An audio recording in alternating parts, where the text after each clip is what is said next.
Good afternoon, everyone. My name is Douglas A. Welton, and I am the chairman of the Zoning Committee of the Charlotte-Mecklenburg Planning Commission. Welcome to our December 2nd, 2025 work session. This meeting is being streamed online and via YouTube in accordance with all applicable meeting statutes. Requirements for notice, access, and minutes are being met by electronic means. A few orders of business before we get started here. If you are in the room and you are not talking, please mute your mic. And if you are going to make a motion or second a motion, please state your name before you do that, just in case we have people listening at home and not watching TV because they do not want to see us on our beautiful faces, that thing. The public hearing for the zoning petitions that are being held tonight for the zoning petition we're hearing tonight has been held at a previous date in front of City Council and the Zoning Committee. This meeting is not a continuation of those hearings, so there will be no public input unless the committee has a specific question, in which case the committee will suspend the session and ask the petitioner the question directly. We'll begin with introductions of our Zoning Committee members, and we will begin all the way to my right with Commissioner Caprioli. Michael Caprioli, Planning Commission. Teresa McDonald, Planning Commission. Melissa Gaston, Planning Commission. Erin Shaw, Planning Commission. Carolyn Millen, Planning Commission. And we will follow that with introductions from our staff, and we'll go to my immediate left, and we'll begin with Mr. Oliver. Max Oliver, Planning Staff. Joe Mangum, Planning Staff. Michael Russell, Planning Staff. Holly Kramer, Planning Staff. Dave Pettin, also Planning Staff. Emma Kanarhas, Planning Staff. Thank you very much. We are joined online by a crew of folks, usually. I don't see their pictures up there. Are they going to join us? Or are they joining us? We're here. Hello. We see you. Give us the love. Isaiah Washington, CDOT. Natalie King, CDOT. Chris Mano, CDOT. Drew Ritter, CDOT.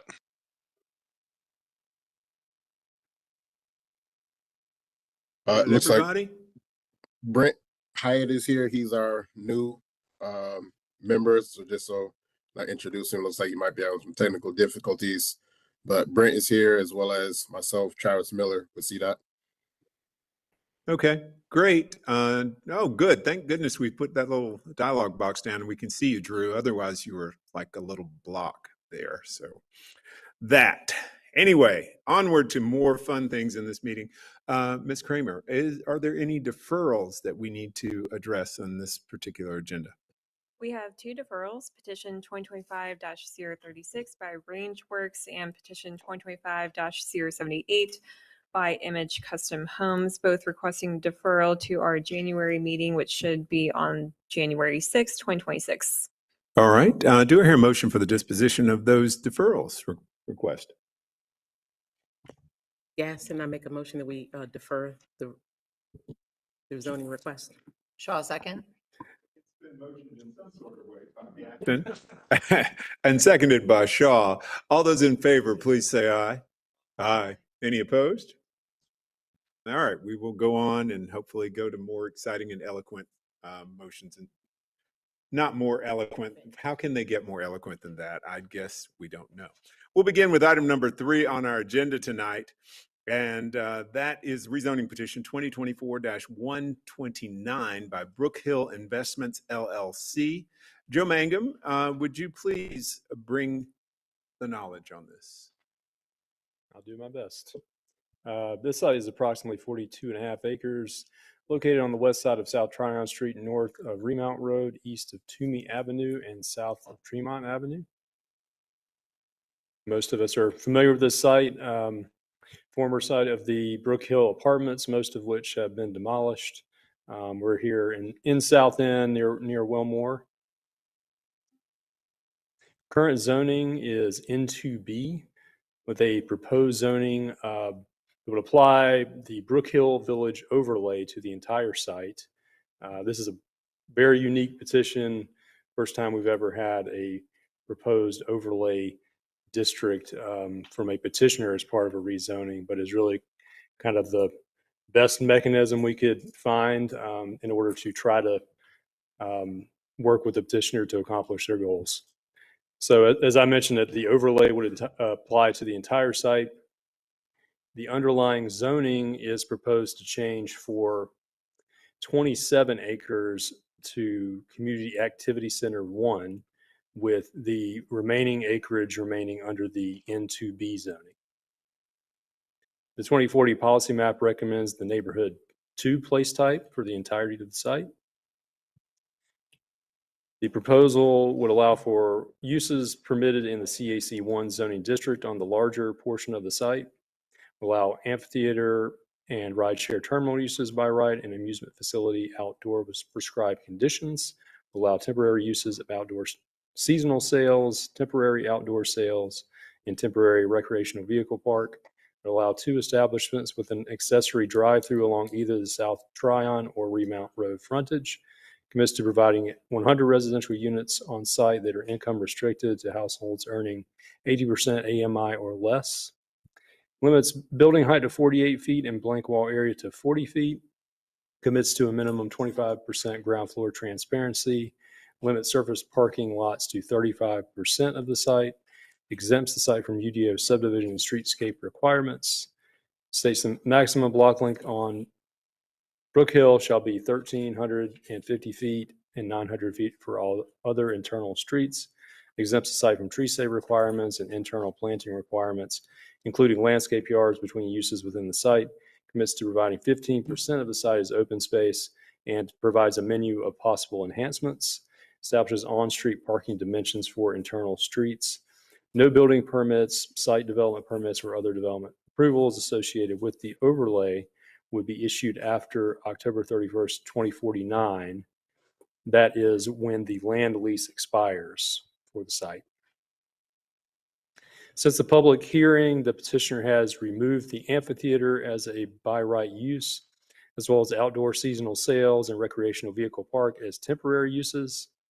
They are proposing to reserve right of way for the extension of Dunavant Street, with the option to complete that street, to build out the street, but that is contingent on receiving city funds. They've clarified acreage of the proposed Brook Hill Village overlay, as well as quantified open space improvements. Staff does not recommend approval of the petition in its current form. The petition is mostly inconsistent with the policy map recommendation for the N2 place type. Portion of the site currently zoned N2B is consistent, while the portion proposed for CAC 1 is inconsistent. The site, as we mentioned, was originally developed in 1950 with several hundred affordable multifamily dwelling units and is subject to a 99-year land lease, so about 24 years remaining on that lease.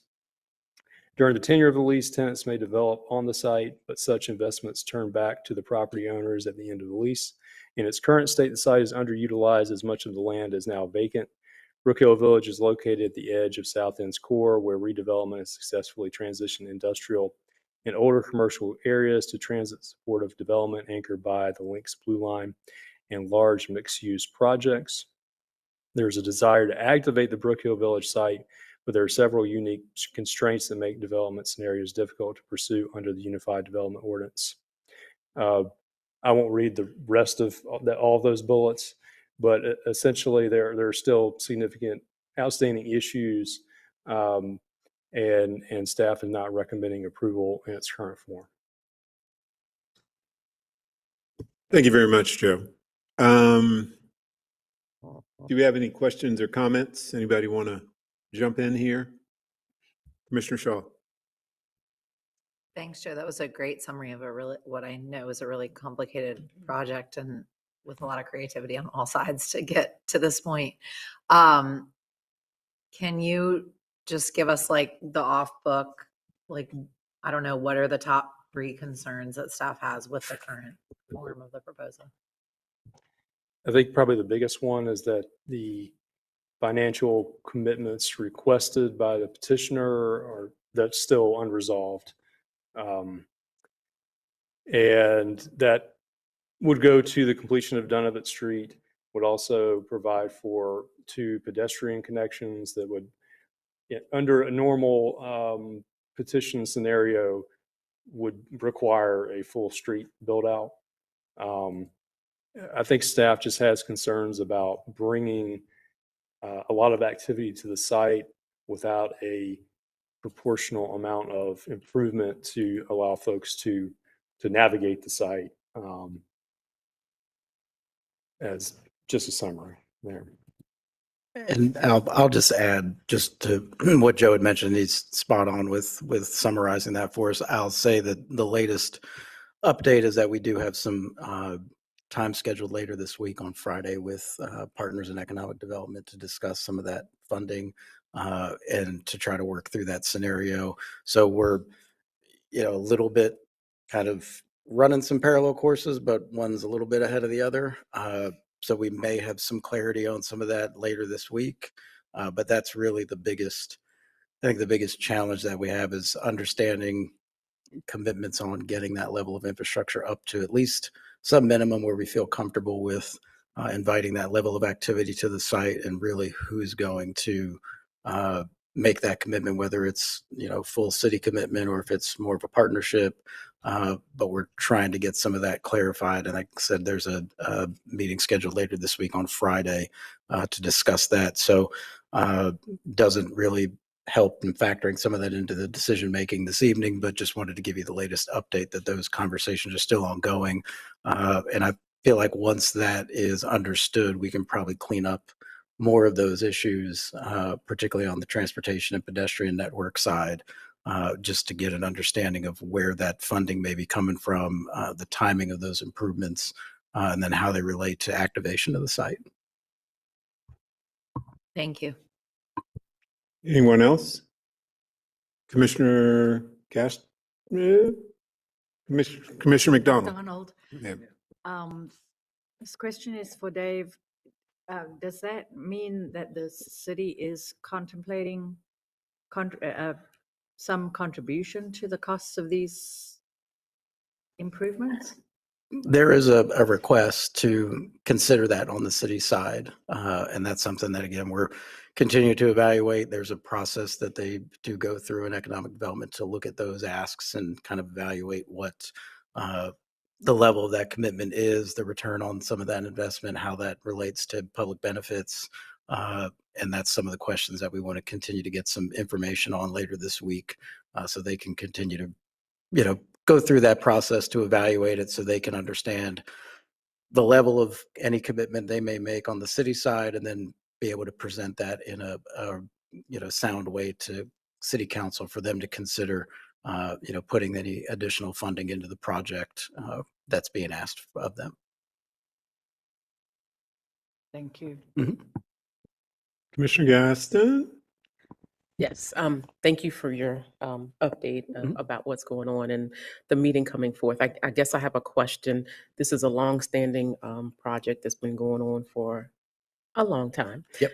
And given the short amount of time for development, 24 years or 24 and a half years, with going back and forth about this, it looks like it requires some innovative things. So like the overlay, which is a great thing. But if it doesn't take place, if it's something that's not approved, it's just going to be a big vacant lot for the next 24 years, which seems we would want to put it to use. We actually need we need something to happen there. So definitely how the city gets together with the developer to figure out money wise and things like that, because we all know at 24, what was that day? October 11th? Halloween. October 31st. Halloween of 49. 49. The owner's going to get it back, and it would be if it wasn't used and developed prior to that, I just think that would be a waste of it. I've gone out there a couple of times. I went out there and looked at the plans. I went out there and just drove around. I went out there and took a couple friends with me out there to kind of look. And what they've done so far, like the Harvest Center, the housing that's there is phenomenal. And if the people that live there who are at the lower end of the spectrum have some other things that can be done there on the property.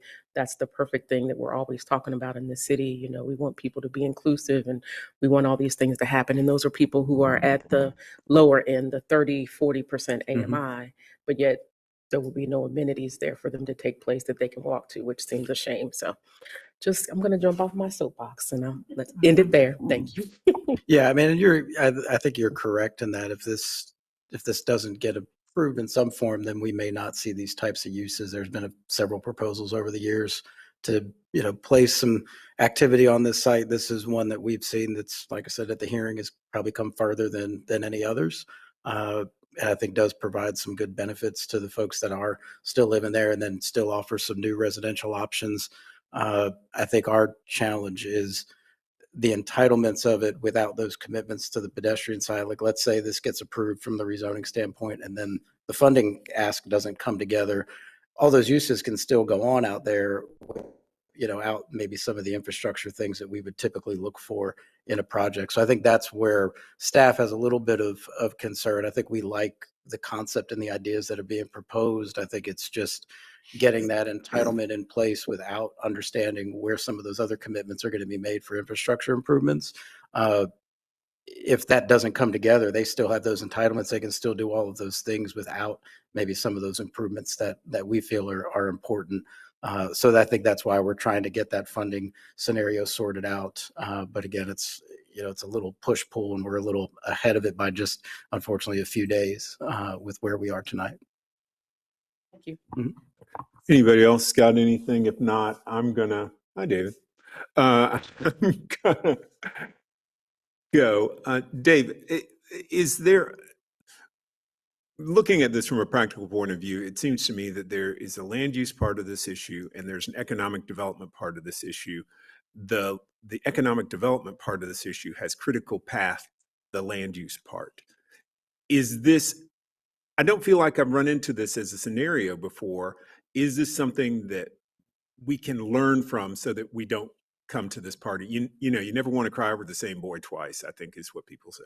Yeah, I mean, we've had some of these scenarios, like take the Panthers Stadium, for example, where we had the rezoning to get the entitlements in place to make those improvements, but the funding ask was, I think, approved maybe the meeting before, the month before. So we've had some of those scenarios where there've been funding asks. I remember parts of Ballantyne, when we did Ballantyne Reimagine, that was done prior to. So we knew that funding was a go, and then the entitlements got approved, shortly thereafter. So I think they've always been, kind of connected, but we've had those kind of in place and at least understood that either they were approved or they were on the path for approval.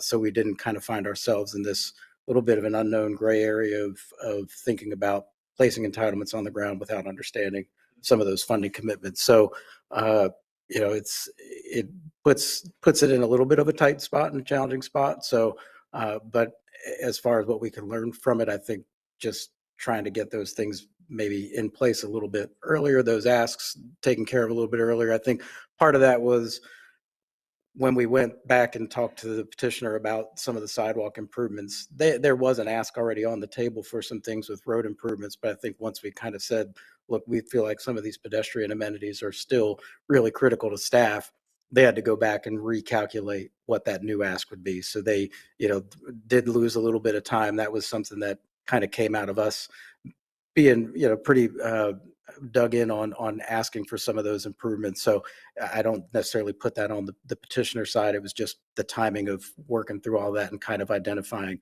these are some important things that we're looking at, and they had to go back and recalculate that ask, which has kind of put us in a little bit of that spot. So we're all working pretty much as diligently as we can to get that cleared up. But that's probably the biggest lesson we can learn, is just get that out in front a little bit sooner. Yeah, I'm gonna ask the goofy question.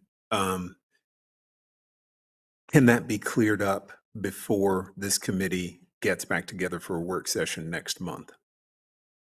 I would hope so. Yeah, I mean, that's the goal, I think, for all of us. I think we'd like to get a pretty clear understanding. Now, will that funding be approved before that work session? I don't know if that would be the case, but I think, do we have the ability to have clarity on what the amount is going to be, if there's a full city contribution of the $7 or $8 million that's being asked, or is it going to be a more of a partnership that Yeah. we put I mean, up a certain amount? But I would hope that we would have that clarity. Yeah,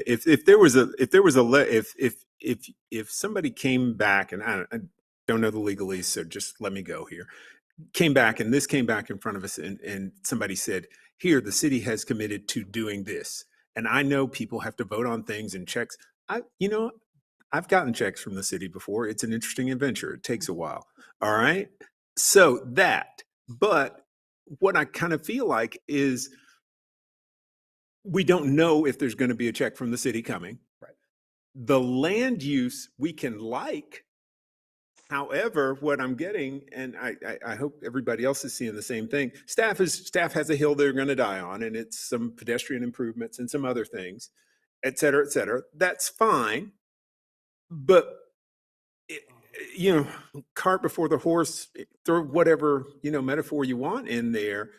I would feel a lot better about walking this forward if those things were in place.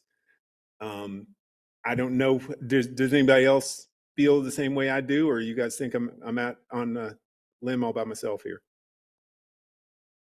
Michael, you got something? Commissioner Caprio, I'm absolutely in line with you. I mean, I live in a part of the county where a developer made a bunch of assumptions like this, and we've ended up with a mess for 20 years. I think the options that are kind of in front of us at this point would be to, either say, staff, we hear you, but we'd like to see this keep moving forward. And if the sidewalks get improved, great. If they don't, we're still okay with it. Yeah. Or, you say, we'd like to wait till we get some more information on that funding commitment and kind of put us on task to get that squared away. And that's kind of what I want to do. I think those are kind of the options that we have in front of us. And that if it's the former versus the latter, then that puts it on council to also then decide how they feel about the infrastructure out there and what the improvements are going to be and whether or not it gets done or doesn't. So, those are, I think, the biggest options that we've got in front of us on this at the moment tonight. Yeah. I mean, and just a reminder to everybody, we always have the option to approve, deny, or to defer a petition that comes in front of us. I made cookies the other day, right? And you're supposed to stay in the oven for 12 minutes. But when you look in there and it's 6 minutes in, the cookies, they've kind of flattened out, but they're not, you don't want to take them out of the oven right at that point, right? Because I did that once. The timer was all screwed up. My cookies, and it's like everybody looks at the cookies and they're like, nope, we're not going to eat those cookies, right? That's kind of how I'm feeling about this. Not that I don't love anybody involved in this process, but I've managed too many projects to see when the critical path is blocking that maybe we should deal with that critical path issue. If you say that there's a meeting coming on Friday, I think that we should take that into account. And I'm sure somebody's going to say, well, if this rolls down the road 30 more days, we're going to lose this amount of money or that amount of money. Not my money, so I'm not worried about it. Didn't say that out loud, just kidding. But I can make a land use decision, and I'm talking just for myself here. I can make a land use decision that I can stand behind if I know that the economic development decision is 99% of the way done. Yeah. And that decision could be that the city is all in on it, or if the city's out, then that's perfectly fine. It's one way or the other. Have an answer on, I think no one jumps out of a plane when the gravity is maybe. Right. So, what do you guys think? Do I have a motion about this to either? Go ahead, weigh in here. Hi, Commissioner Shaw. I feel differently than Douglas does. Maybe it's the big bad commercial developer hat that I wear during my day job. My numbers are going to be wrong, so I'll just go ahead and quote that. And my timelines, I'm sure as well. But my understanding is this petition has been, with a lot of creativity and no fault necessarily on either side, but this petition's been, in the works for 18 months. In the meantime, the tenant, not the landowner, but the tenant that controls the land has invested in demolishing portions of the village to make sure it was safe, coming up with a partnership with a local nonprofit to improve the rest of the units, again, I'm going to be wrong, but I think invested another 7 million on top of their initial investment. And I just want to be clear with the committee, because I'm not sure if everyone heard or understood this part, but in 2049, whatever improvements have been made to this site literally get handed back to the landowner, and the current petitioner and tenant does not receive a dollar from the landowner for those improvements. So they are under the pressure of, now again, I understand this is a land use decision and not purely an economic decision, but they are under the pressure of recovering their full investment over the next 24 years, which is quickly diminishing into 23 and 22 by the time they get these things up and running. And in the meantime, as they've been negotiating this petition, they have in good faith gone in, cleaned up the facility, improved the units, and just made sure that this is a safe and, habitable place for the low-income residents who live there. And while I think it would be very nice to have been extended, it's on the edge of their site. I think putting that on as their responsibility, I think is a little bit of a tough sell, given all the other sort of land uses that are going on in the area. So I would be in support of the petition current form. I also feel like understanding economic development is a different division of the city than the council, and that the council may not control. I mean, what we're effectively saying is that we want to defer it for another month while the city kind of continues to help work to figure it out. And there's been to some extent 18 months of that. And I feel like, it's up to council now. So I am in support of this, but I'll be the deferring opinion if others do not want to vote in favor. Yeah, I'm expressing my opinion. I'm expressing the committee's opinion. So, if you guys have a different opinion, and I think Aaron did do a very good job there of stating a very valid opinion. Anybody, Commissioner McDonald, you want to chime in? Yeah, I've been hanging back because I could not be nearly so eloquent or knowledgeable as Erin, but I completely agree with her, and I am prepared to support this as it is. I'm going to stop now because that soapbox. Thank you. Okay. Well, soapboxes are free, as far as Commissioner Millen, your turn on the box. Just a quick question. Out of the 18 months of all the negotiation and everything, how far in did it come up to where we're at now? These are the needs, when we're thinking about asking the city for funding. Where did that come in 18 months?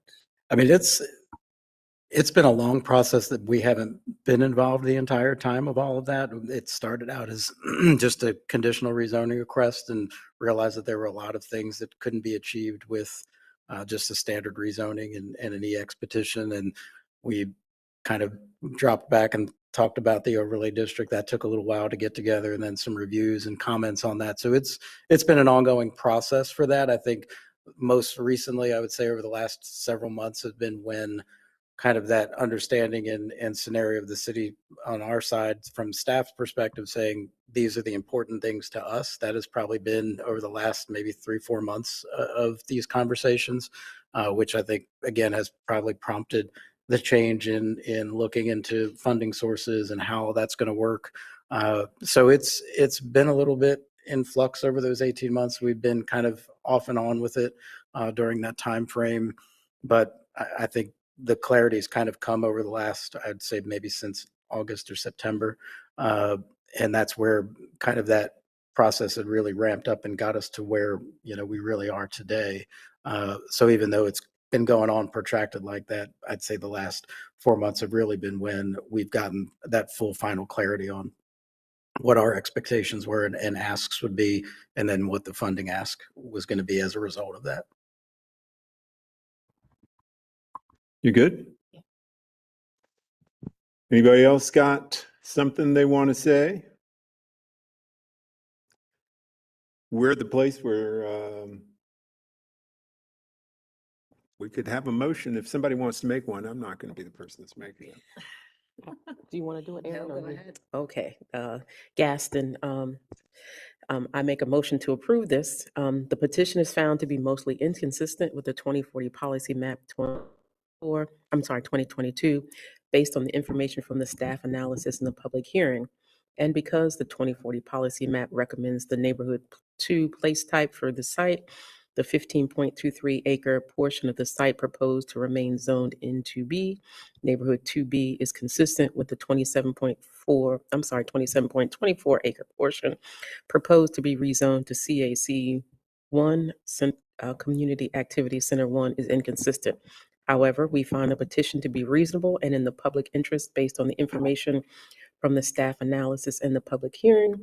And because of this, we find that it would be in the best interest of the,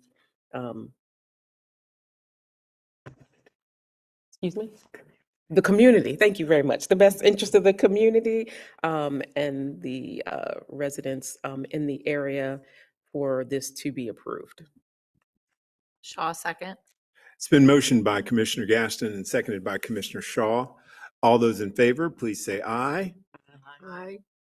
How many ayes did we get there? Yeah, I was gonna say we need to raise the hands there. We got 4 hands raised. Those opposed? This is gonna be 2 of us here.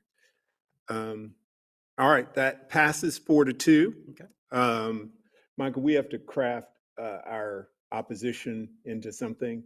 And mainly I was going to craft mine around the notion that I would like to see the economic development piece put into place before this, because what we've said by approving this is that the land use is okie dokie and everybody can go do it.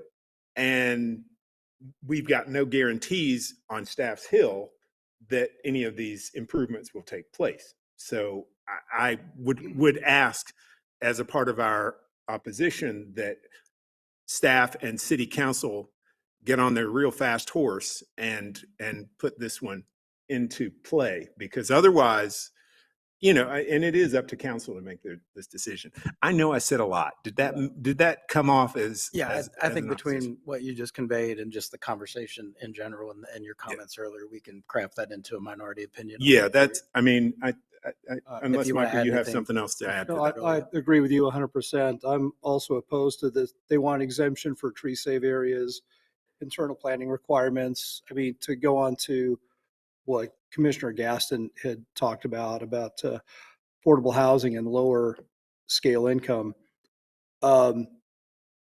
They need a, choose your word, appropriate environment too. We don't need to destroy trees in the name of, choose your words. I'm opposed to the destruction of the tree save area, along with what Douglas said. Okay, we can capture that as well. Thank you. All right, everybody. Now we go on to the fun part of the meeting, right? We're up to item number 4, rezoning 2025-023 by Anthony Kuhn and Emma Knarhouse. Will you be the person to tell us all about this fun packed petition? Petition 2025-023 is approximately 1.49 acres located on the west side of Greensboro Street, north of Raleigh Street, and east of Sugar Creek Road. The current zoning is TOD-MO, Transit Oriented Development, Mixed Use Optional. The proposed zoning is TOD-CC, Transit Oriented Development, Community Center. The 2040 policy map recommends the Community Activity Center place type for this site. This is a conventional petition, so there is no associated site plan with this proposal. I do want to highlight that this petition is consistent with the 2040 policy map, which calls for a community activity center at this location. This site is in a great spot for transit-oriented development. It's under a half-mile walk to the Sugar Creek Light Rail Station on the Blue Line, and it's also within a half-mile of 2 bus stops and many more. The proposed TOD zoning matches the TOD zoning already established to the north, south, and east, and that district is designed for areas transitioning away from car-dependent development towards a more walkable, connected mix of retail services and moderate intensity activity. I will take any questions you may have. Thank you very much, Emma. Does anybody have any questions about rezoning petition 2025-023? This is Gaston. I have a question. It's kind of off base. They gave this area a new name. What is it called? Like, that's the area that it's in, correct? Like where the light rail station? I've heard it, and if never. Like, are you talking about like what they're being like LOSO, if this is called No. something like that? Yeah, it's called something similar Oh, to. I'm afraid I it don't called? know. I'm sorry. Okay. Okay. We That's could off name base. it the Melissa Place. I mean, I see Noda Junction, so is it It's not that. Oh, okay? I'll figure out. It's not major. Thank you very much. Mhm. Does anybody else have any questions that are actually relevant? Wow. Yeah. Anyway, do I hear a motion for the disposition of item number 4 on our agenda? Gaston, having reviewed the petition and considered the consistency statement prepared by staff to approve this petition, I move that we recommend approval of petition number 2025-023 as it appears before us, and the adoption of the consistency statement as it appears before us. Millen, second. It's been moved by Gaston and seconded by Millen. All those in favor, please say aye. Aye. Any opposed? That passes unanimously. On to item number, I don't know because the screen goes fast, it goes blank really fast. 5, item number 5, rezoning petition number 2025-025 by Angelo Tillman. And Joe, it's your turn to party again. Yeah, you'll be hearing from me a few times tonight. Okay, excited The about site that. is 4.75 acres located east of Moss Road, south of Livingston Mill Road, and north of Scotsman's Trace Drive. It is currently vacant and zoned N1A. A proposed zoning of N1C CD. The 2040 policy map recommends the neighborhood 1 place type. The proposal would allow for a community of 21 triplex dwelling units in 7 buildings. Dwelling units be accessed from an extension of Laughlin Lane. Building height would be limited to 40 feet. An 8-foot planting strip and 6-foot sidewalk would be provided along Laughlin Lane and street stubs towards Moss Road and Mill River Lane. Commits to a 10-foot Class C landscape yard and an opaque fence along the site's northern and southern property boundaries. Would provide usable porches and stoops, minimize visual impact of garage doors by having those be recessed.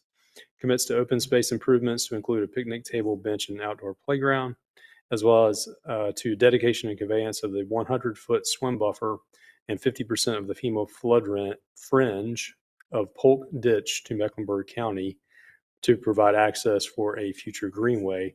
That would include an access easement to reach the creek area. Since the public hearing, the petitioner has removed all notes referencing multi-dwelling developments, as well as added labels and dimensions for setbacks and lot width. Staff recommends approval of this petition. It is consistent with the policy map recommendation for the neighborhood 1 place type. The petition would allow for a modest increase in density on the site while remaining consistent with the N1 place type. The proposed N1C CD zoning would allow 6,000 square foot lots as opposed to 10,000 square foot lots under the current N1A zoning while maintaining the intent of the N1 place type. And petition, as I mentioned, it commits to dedicating at least 100 feet along Polk Ditch to Mecklenburg County for a future greenway. I'll be happy to take questions. Thank you very much, Joe. Does anybody have any questions or comments about this particular petition? Commissioner Shaw. Thanks, Joe. At the public hearing, my recollection is that there was significant opposition from the community, but some specific comments that were made were related to, I think, sort of the water and sewer infrastructure, or maybe a little bit the power infrastructure coming off of, I'm sorry, I'm going to forget the name of the road, Laughlin Lane, as opposed to coming off of the main Moss Road. And I know that it's the same, or it's one parcel currently, and the owner is intending to keep for his house on Moss Road. Is there, I don't know, a land use or city preference on where that infrastructure comes? Is there concerns of it coming off Laughlin versus Moss? Is there more capacity on Moss? It just seemed like the community was under the impression that their sort of resources were being overextended in some way. And so just wanted to see if there was any factual nature to that you're aware of. We haven't received, of course, Charlotte Water reviews every single rezoning petition. There's nothing specific to concerns of worsening the water sewer capacity for the existing properties within the neighborhood. And I don't think we're really in the position to force the petitioner to draw those resources directly from Moss Road when street stubs or extensions are a very common practice in development. You good? Thank you. Yes. Thank you. Anybody else got a question, comment? If not, do I hear a motion for the disposition of item number 5 on our agenda, rezoning petition 2025-025? McDonald, motion to approve. Having reviewed the petition and considered the consistency statement prepared by staff to approve this petition, I move that we recommend approval of petition number 2025-025 as it appears before us and the adoption of the consistency statement. Caprioli, second. It's been moved by Commissioner McDonald and seconded by Commissioner Caprioli. All those in favor, please say aye. Aye. Any opposed? That passes unanimously. We're on to item number on our agenda, rezoning petition number 2025-031 by James Scruggs. Michael, it's your turn to party. Thank you. This is approximately 23.37 acres located north of Neal Road, east of Catalyst Boulevard and south of IBM Drive. The current zoning is multifamily residential conditional. The proposed zoning is neighborhood 2B conditional. The 2040 policy map recommends the neighborhood 1 place type for this site. The proposal allows up to a maximum of 73 multifamily attached townhome style dwelling units and up to 324 multifamily stacked dwelling units. A minimum of the 30% of the total multifamily attached dwelling units will be reserved as affordable housing to households earning 80% to 110% AMI. The affordable units will remain income restricted for a minimum of 15 years from the date of initial occupancy. They do provide an 8-foot wide sidewalk along Catalyst Boulevard frontage, provides a 12-foot shared use path along Neal Road and IBM Drive frontages, provides an ingress lane and 2 egress lanes on eastbound, a shared through right turn lane and a left turn lane with 100 feet of storage on the proposed access A.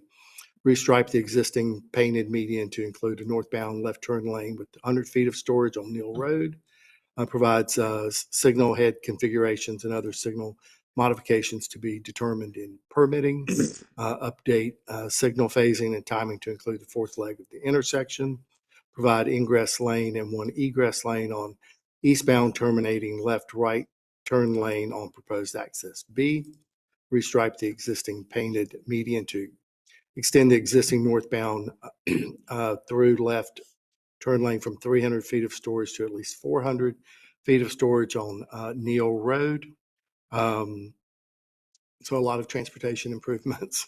The open space area shall consist of the following potential components: enhanced planting, specialty paving materials, shared elements, seating options, public art sculpture, decorative lighting, interactive elements that children or others experiencing sensory stimulation, including but not limited to music, water, and light.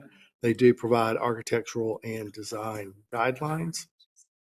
Changes since the public hearing, they're providing those prescriptive standards for each open space element that will be utilized. They have limited the number of 6-unit buildings to no more than 5 buildings. We said the petition is inconsistent with the 2040 policy map recommendation for the neighborhood 1 place type. Staff does not recommend approval of this petition in its current form. So part of that rationale is the 2040 policy map recommends the Neighborhood 1 place type and is situated in an area where more intense mixed-use areas are oriented to the north and east, with more moderate residential housing located directly south, and low-density Neighborhood 1 areas located further to the west. The petition sits in a transitional area between Neighborhood 1 and Neighborhood 2 place types in the abutting activity center. The previous rezoning from 2020 allowed 157 residential units with a mixture of attached building forms, including duplexes, triplexes, and multifamily attached units. The current proposal seeks approval for 397 units, including 73 multifamily attached units and up to 324 multi-family stacked units. Quite an increase, reflecting a significant increase in density and a shift toward a more urban building form. The shift to higher density building forms is not compatible with the adjacent residential developments to the south and west and the CMS multi-school campuses. The proposed increase in residential units represents a substantial intensification that does not align with the previously approved development pattern or the surrounding neighborhood context. So staff prefers to see greater proportionality in the attached multifamily building forms along Neal Road with increased sensitivity to the surrounding neighborhood context. The site is within a quarter mile of both the community activity center and a campus place type, providing access to goods and services within a 10-minute walk shed of the proposed site. The petition proposes to develop a 12-foot shared use path on the west side of Neal Road from IBM Drive, approximately 1,300 feet long, connecting the existing SUP, thereby enhancing pedestrian connectivity and walkability in the area. And so the petition could facilitate 10-minute neighborhoods and neighborhood diversity and inclusion. I'll be happy to take any questions. Thank you very much, Michael. We got any questions up here? Anybody? Commissioner McDonald? Not really a question, but just a statement that I am willing to support this, and I guess in disagreement with staff on this, that yes, there's some single-family neighborhoods nearby, but there's a huge community activity center. There's lots of connectivity, roads, sidewalks, huge employment center, I think, the biggest in the state. Right there, my feeling is we should be putting as much housing as possible in places like this where the infrastructure exists. And we're asking for less, and I don't understand that. All right. Does anybody else got any comments or questions about this? Gaston, once again, I'm going to be the rebel. I too agree with Commissioner McDonald about this. In that particular area, this would be a great improvement for that area. And the fact that they are adding affordable housing component to that 80 to 110%. It's a shame in Charlotte where our housing is so expensive that people who are making $62,000 to I think it's $82,000 at the 110% as a single individual are not able to afford housing and have to go to something considered to be affordable housing in order to be able to afford that. So I think they're on point with this developer's on point with what he's trying to do. And I just think sometimes we got to ignore the rules and do what's right. Thank you very much. I will, Caprioli, go ahead, please, sir. Commissioner Caprioli, I just want to say I'm in support of Commissioner McDonald and Gaston, and it's very nice to see a plan with affordable housing that actually puts some forethought into mobility with the 8-foot sidewalks, the 8-foot planting strips, a large green space area. I'd personally like to see more of that. So I'm in support of this plan. Anybody else got anything? I will, if not, I've had a lot of discussions about this, talked with the developer. Michael and I had a phone call, Holly and I had a call. There were some elements of this that I think I found a little bit confusing. And so I'm going to ask some questions now that are intended to help the commissioners know a little bit better in the future about some of the background stuff that's there. And Holly and I talked about this afternoon, some of this. So Emma, can we go back to the place type map? One of the first elements that struck me about this was when the petition came up, I think we've all been aware there are a number of redevelopment proposals and rezonings have come through in this area. I have on IBM Drive alone, I've got 2025-033. There were 250 units on 40 acres, 2020-055. We had 300 acres on 27, or 300 units on 27 acres, 2020-012. We had 300 acres on, or 300 units on 18 acres. 2020-112, we had 575 units on 57 acres. And 2022-123, we had 256 units on 17 acres. Those are all on IBM Drive, and those are all to the east of this development. There has been a significant amount of development. We did one of these rezoning petitions just a couple of months ago, and it was in two different parcels, and there wasn't a sidewalk connecting the two parcels, which I found to be, I'm not going to say because it's not kind. Anyway, there's been a lot of development there. However, when I went back and looked at the policy map, and please hang with me here, the adopted place type was, for this particular area, was neighborhood 1, which is a lower intensity place type. There are single family homes. You look on Ridge Lane, you look on Clooney, whatever, some of those roads up there, those are lower intensity places. So I was trying to find a reason for staff to come to this conclusion, and it wasn't Michael's number one reason. It was inconsistent with the neighborhood 1 place type. Now, that being said, a place type is not the zoning, all right? On the ground, and please correct me if I get this incorrect, these were all zoned R8 MF.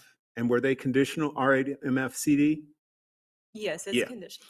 All right. And so you guys know when we did the translations with the UDO, if it was RF or R8 MF, no CD, it would have translated to Neighborhood 2. neighborhood 2, right?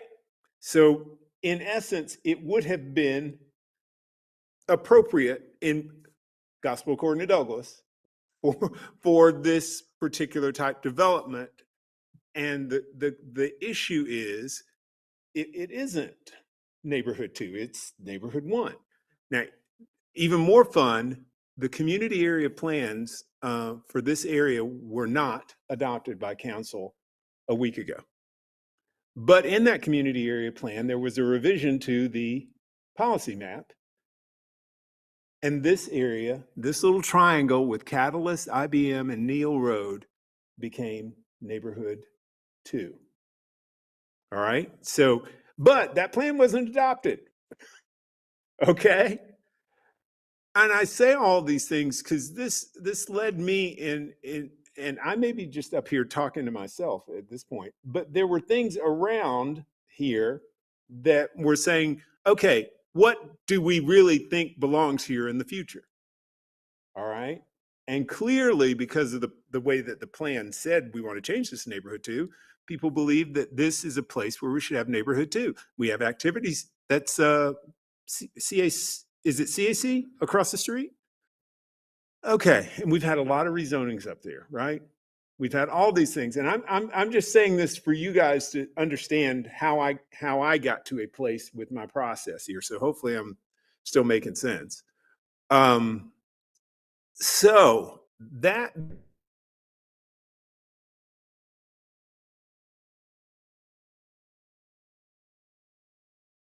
you have to, kind of take into account. When Holly and I had a conversation, and Holly, if you can explain this a little bit more, you talked about the form of the product not being what we would like to see developed there. And if you could explain that a little bit more to people, then that would be another good thing to add to this part of the conversation. Thank you. Right. Our position on our staff rationale isn't based on the fact that it's neighborhood 1 on the policy map. Frankly, that was a miss on the policy map, but that's because the policy map wasn't made on a parcel by parcel basis. It was made in broad strokes, and we know that, and which is why it's being updated in the revised policy map.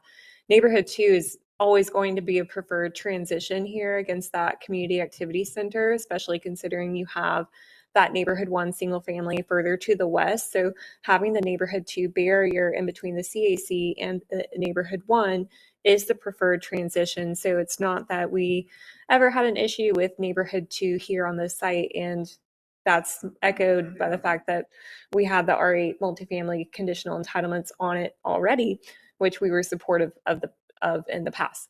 So our main item with this is, as you noted, with the site plans building form. And we were just looking to see a greater balance between the townhomes and multifamily stacked product proposed across the site. Previously, it was for entirely a townhome development across the site, and they're shifting it to do predominantly multifamily stacked units with 73 townhomes on the site. We were just hoping to see a bit of a shift of more townhomes and fewer multifamily stacked units. We've been consistent in that message with the petitioner team, so they've heard this from us since the beginning, since the pre-submittal days. It's a big increase in the number of units that we're seeing on this site in general, and we're just hoping for that better strike in the balance in terms of the multifamily stacked and the townhomes to be representative of the surrounding context that it sits in, with your more intense community activity center uses located to the northeast, and then your neighborhood 2 residential and less intense neighborhood 1 located even further west of the site. So we believe that a townhome product is really representative of what you'd see here, but we're not necessarily opposed to seeing multifamily stacked, especially as you recognizing that you are transitioning to a community activity center here. We're just looking for a different balance than what they're currently proposing.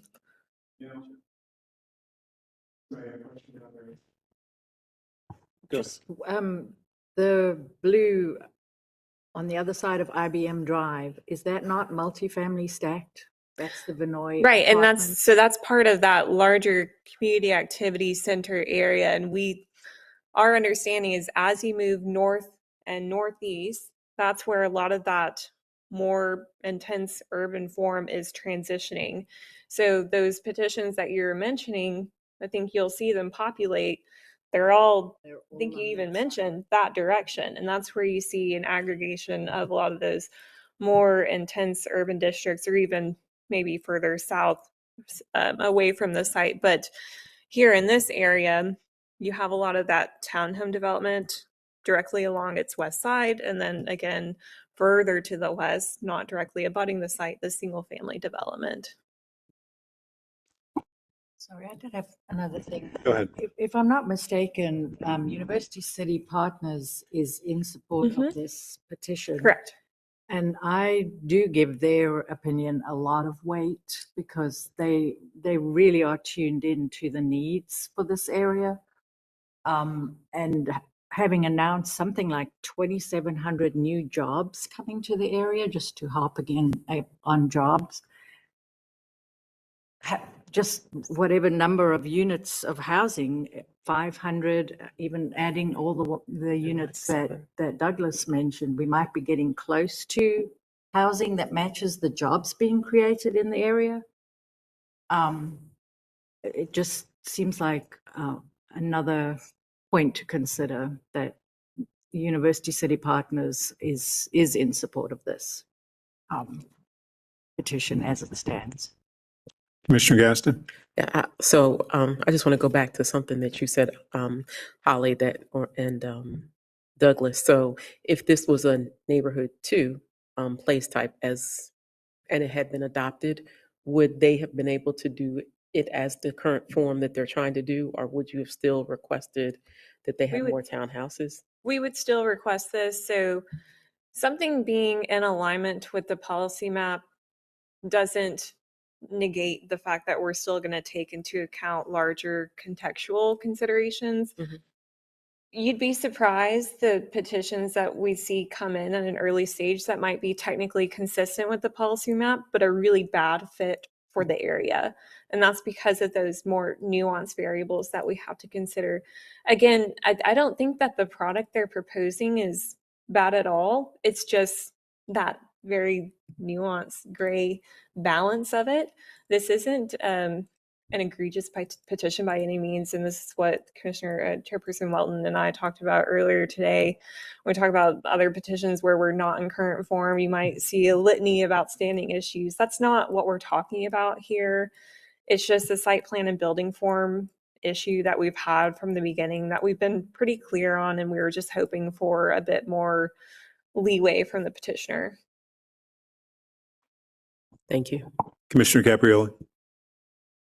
I just want to say thank you, Holly, for expanding on that bullet point. It really made me understand the process a lot more. Thank you. Commissioner Millen? Public hearing, what were the comments from the public, or how many people attended? Does anybody have Do the? y'all know? I don't know that we had any. Let me There were pull no up the. comments There in were no the comments? public hearing. I don't know. Okay. Yeah. Oh, yeah, from the community opposition, no. meeting. Community meeting? Were you The asking about the community- meeting One. report, though? the community That's right, we meeting. did have one, but it wasn't real specific. That to- was related to larger tree Right. canopy. There was opposition, but it wasn't. Oh, yes, that was the woman that, It that was a- spoke quite a Yeah, bit. it was a Uh, very general opposition to. yeah, development yeah. generally. Yeah. She was memorable. And I think there was one person at the community Community meeting. meeting, and Yeah. they were from Great Start Communities. Do we need to discuss this some more, or you guys know we have these 3 options in front of us of what we want to do? People have expressed some opinions about that. You all know that, when Holly and I had a conversation this afternoon, I very candidly said, and James, I've said this to you too, you guys get the 2 of you in a room, you guys duke it out and see who wins after the steel cage death match. I don't believe that this I believe that there's some middle ground that we can find there. I tend to want to agree with the commissioners that have already spoken about the fact that the placement of this housing, given the influx of jobs, the support from the economic development unit that's there with the municipal service district, are a strong case for doing this. And if there was some way to just work those form issues out, then I think everybody could be very happy and we could get to a place. And I think that there's a little bit of work left to do, but I think that it can be accomplished. So anybody else going to say anything? Otherwise, I think we've talked this one pretty good too. Do I hear a motion for the disposition of item number 6, rezoning petition 2025-031? Gaston, I make a motion to approve. This petition is found to be inconsistent with the 2040 Policy Map 2022, based on the information from the staff analysis in the public hearing, and because the 2040 Policy Map 2022 recommends the neighborhood 1 place type for this site. However, we find this petition to be reasonable and in the public interest, based on the information from the staff analysis and the public hearing, and because this is for a benefit of the community, the approval of this petition will be revived. No. We have to craft our own consistency statement, Oh, which okay. we have to do that now, right? And our consistency statement would be that, It's for the good of the community. no, we have to be a little more nuanced than that. That we believe that it is appropriate because of the previous zoning would have allowed neighborhood 2 intensity, that we believe that this neighborhood 2 intensity is appropriate for the site. I think we can get away. Is that enough? We need some more.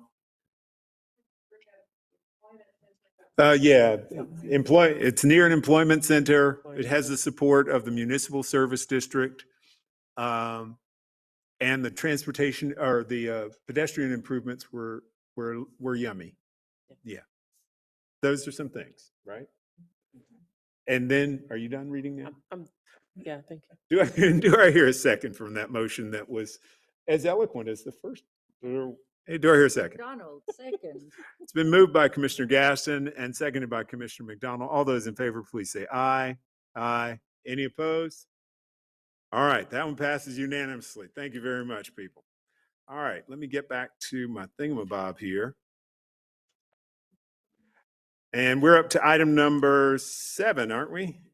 Yay, rezoning petition 2025-052 by the Charlotte Hospital Authority. And Emma, it's your turn.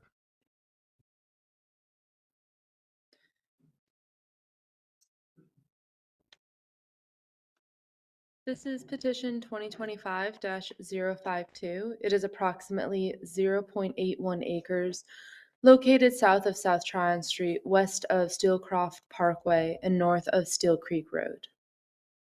The current zoning is Neighborhood 1A, and the proposed zoning is General Office. The 2040 policy map recommends the campus place type for this site. This is a conventional petition, so there is no associated site plan for this proposal. I do want to point out that this petition is consistent with the 2040 policy map, which designates the area for the campus place type. This request brings the zoning into alignment with the campus designation, which is meant to support office, institutional, and civic uses that will serve as employment and service hubs within established communities. The district fits well here, especially since it accommodates medical, administrative, and professional office uses that complement the existing healthcare and institutional development already happening in the Steel Creek area. This site is along South Tryon Street, which is a major corridor, which gives it strong accessibility.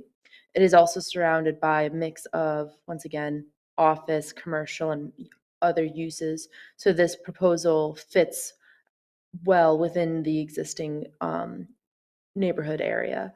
Overall, this petition supports one of the 2040 goals, comprehensive plan goals of a 10-minute neighborhood and diverse and resilient economic opportunity. I'll take any questions you may have.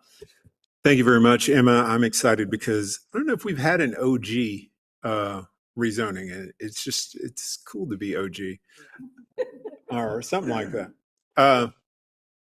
Yeah. It's if you're rolling OG style. Anybody have any questions or comments about this petition? If not, do I hear a motion for the disposition of item number 7 on our agenda, rezoning petition 2025-052? Millen, motion to approve. Having reviewed the petition, considered the consistency statement prepared by staff to approve this petition, I move that we recommend approval of petition number 2025-052 as it appears before us, and the adoption of the consistency statement. Shaw, second. It's been moved by Commissioner Millen and seconded by Commissioner Shaw. All those in favor, please say aye. Aye. Those opposed, that passes unanimously, and we can only hope that Dr. Dre and Snoop Dogg will be there when they build this thing, right? Yeah, NWA, let's bring back easy. We're up to item number 8 on our agenda, rezoning petition 2025-061 by Living Spaces. Joe Mangum, would you tell us about this, please? The site is just shy of 21 acres, located north of Tyvola Road, east of I-77, and west of 77 Center Drive. Site is vacant, wooded, and is zoned ML2 with a proposed zoning of ML1CD. The 2040 policy map recommends the manufacturing and logistics place type. The proposal would allow for 165,000 square feet of gross floor area of retail goods showroom, as well as 2,000 square feet of accessory restaurant.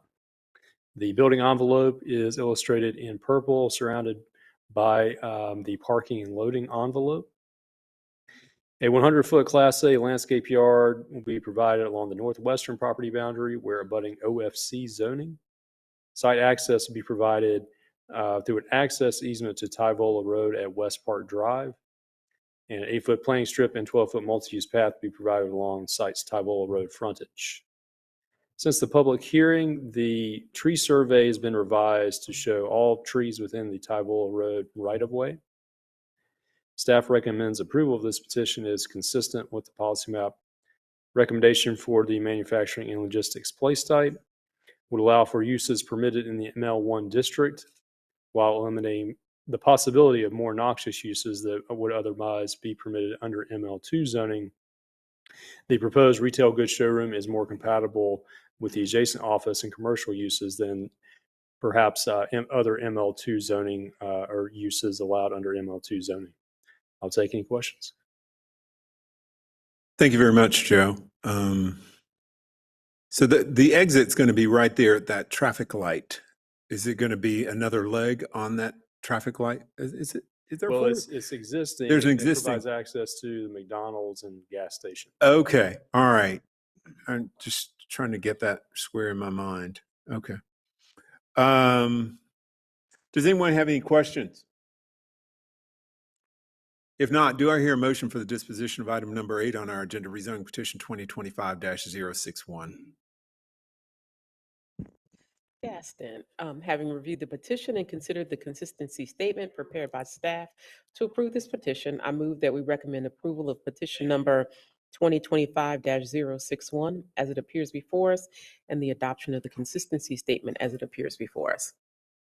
Millen, second. It's been motioned by Gaston, seconded by Millen. All those in favor, please say aye. Aye. Aye.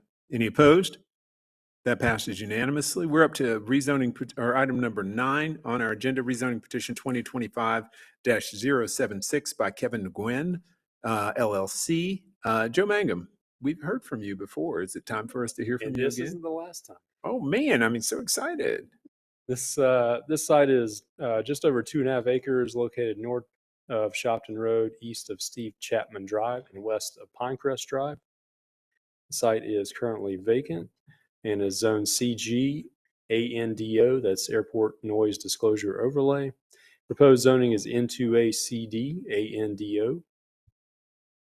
The 2040 policy map recommends the neighborhood 1 place type. The proposal would allow for a community of 24 multifamily attached dwellings, including 2 6-unit buildings, 1 quadruplex, 2 triplex, and 1 duplex building. Alleys would provide access to those units. A 20-foot Class B landscape yard with 6-foot tall opaque fence would be located along the site's northern property boundary, and a 10-foot Class C landscape yard with 6-foot fence will be located along the site's eastern and western property boundaries. Green area and is located along the western property boundary, open space along the eastern boundary. An 8-foot playing strip and 8-foot sidewalk will be located along the Shopton Road frontage. Preferred design standards, including usable porches and stoops, are included, as well as a menu of possible open space components.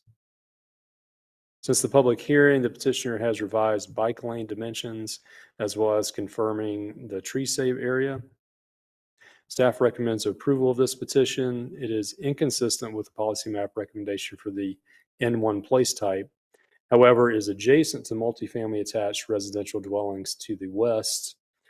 Site is also within 1/3 of a mile of a commercial node at Shopton Road and Steel Creek Road, providing walkable access to goods and services. And we're adjacent to single-family detached to the north, northern property boundary. The petitioner is committing to a 20-foot Class B landscape yard.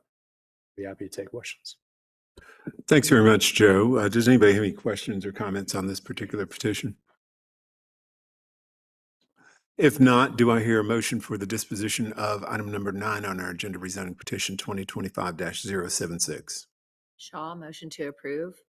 Having reviewed the petition and considered the consistency statement prepared by staff to approve the petition, I move that we recommend the approval of petition number 2025-076 as it appears before us and the adoption of the consistency statement as it appears before us. McDonald, second. It's been moved by Commissioner Shaw and seconded by Commissioner McDonald. All those in favor, please say aye. Aye. Any opposed? That passes unanimously. We're up to item number 10 on our agenda, rezoning petition number 2025-092 by Toll Brothers. Max, would you give Joe some relief and actually do this one for us? Happy to be the relief pitcher. Petition 2025-092 is an undeveloped site, approximately 27.82 acres in size, located along Pete Brown Road near the intersection of Old Statesville Road. The site's currently zoned MX3, mixed use conditional. Proposed zoning is N2A CD, neighborhood 2 conditional. 2040 policy map recommends the neighborhood 1 place type primarily for this site. The N2 district is inconsistent, and approval of this petition would revise the policy map to the N2 place type. A little background, the site's portion of a larger 129 acre rezoning from 2007, titled for more than 2,000 dwelling units and 700,000 square feet of commercial. This portion of the plan was proposed for single family detached dwellings. However, this rezoning proposal calls for the development of up to 113 townhome units. Primary access will be via extension of Pete Brown Road and public street extensions from the overall rezoning, the Griffith Lakes development. 25-foot Class B landscape yard will be provided along the north side of Pete Brown Road, which separates the site from existing single family to the south. Buildings shall contain no more than 5 dwelling units. Facades include blank wall limitations, transparency requirements, articulation, varied features. Porches and stoops will be provided. Staff recommends approval of this petition as it's currently zoned mixed use. It's part of a larger mixed use development. The petition commits to dedicating a greenway easement in Mecklenburg County at the western or eastern end of the site, and the site is currently served by transit, located along, and it's also located along the proposed Lynx Red Line commuter rail within 3/4 of a mile of the Harris station. Happy to take any questions. Thank you very much, Max. Do you know who Pete Brown is? I do not know who Pete Brown is. Do you know? No, I don't, and I don't know. We may be having some sleepless nights until we find Pete. If you're out there, call us. Call me. Beside that, is there a serious question from the commission? Commissioner Gaston. Yeah, I just have a question. It says the petition commits to dedicating a greenway easement to Mecklenburg County Park and Rec. Where That's is that on the map? I don't have a pointer, but if you go back to the site plan, it's on the very eastern end, around where the stormwater pond is. So it will actually connect to I don't think it's existing yet, but a proposed greenway through the Griffith Lakes development. Thanks. It's approximately in this area here through this open space. And it'll connect to a greenway that goes up into the other development that's not shown in this aerial. Is it the lake, Griffith Lake? Is that the greenway area it's proposed or whatever? Do you know? I don't know the name of the greenway. I apologize. Okay. But the development north of this that this site was originally part of is called Griffith Lakes, and it goes up to W.T. Harris at Davis Lakes Shopping Center kind of area. Yep. That's my neighborhood. I know. I live there. I'm just asking. That's why I'm asking. Okay. Thank you very much. Yeah. Saying you'll be lost in the woods out there in the future. Yeah. No. Okay. Definitely won't happen. Does anyone else have an issue, question, comment? If not, do I hear a motion for the disposition of whatever item this is, rezoning petition 2025-092? Millen, motion to approve, having reviewed the petition and considered the consistency statement prepared by staff to approve this petition, I move that we recommend approval of petition number 2025-092 as it appears before us and the adoption of the consistency statement. McDonald, second. It's been moved by Commissioner Millen, second by Commissioner McDonald. All those in favor, please say aye. Aye. Any opposed? All right, we're rolling to the downhill side of our agenda now. Item number 11 on our agenda, rezoning petition 2025-093 by Flywheel Group. Michael, would you talk to us about this, please? Sure. This is approximately 0.43 acres located south of North Tryon Street, east of Matheson Avenue, and north of Chick Godley Road. The current zoning is manufacturing and logistics 2. The proposed zoning is transit-oriented development neighborhood center. The 2040 policy map recommends the innovation mixed-use place type for the site. The petition is consistent with the 2040 policy map recommendation of the innovation mixed use place type. While the 2040 policy map recommends the innovation mixed use place type for the site, the proposed Todd NC zoning district is more consistent with the surrounding zoning context and offers a better fit with adjacent parcels. The site is only 0.43 acres. So given the site's small size, it's appropriate to include it within the larger adjacent Todd NC zoning districts to continue the established development pattern. Todd districts are intended for those areas that are transitioning away from the automobile-centric orientation toward a more walkable, well-connected, moderate intensity mix of retail, restaurant, entertainment, office, and personal service uses. The Todd NC district is appropriate for parcels near moderate intensity rapid transit station, and the site is near the 36th Street station.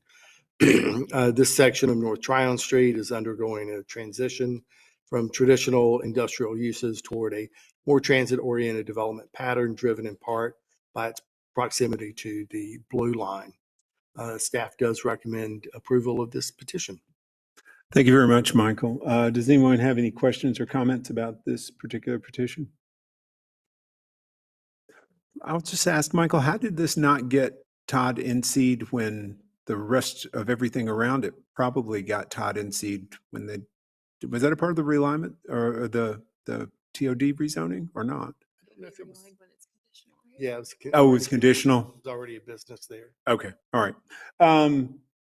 Do I have any comments, questions? If not, do I hear a motion for the disposition of rezoning petition 2025-093? I'm listening. Motion to approve. Having reviewed the petition and considered the consistency statement prepared by staff to approve this petition, I move that we recommend approval of petition number 2025-093 as it appears before us, and the adoption of the consistency statement as it appears before us. Millen, second. It's been moved by Commissioner McDonald and seconded by Commissioner Millen. All those in favor, please say aye. Aye. Any opposed? That passes unanimously. We're up to item number 12 on our agenda, rezoning petition number 2025-095 by Gus Levy or Levi. Please forgive me if I've gotten the emphasis on the wrong syllable. Emma, would you take us through this one?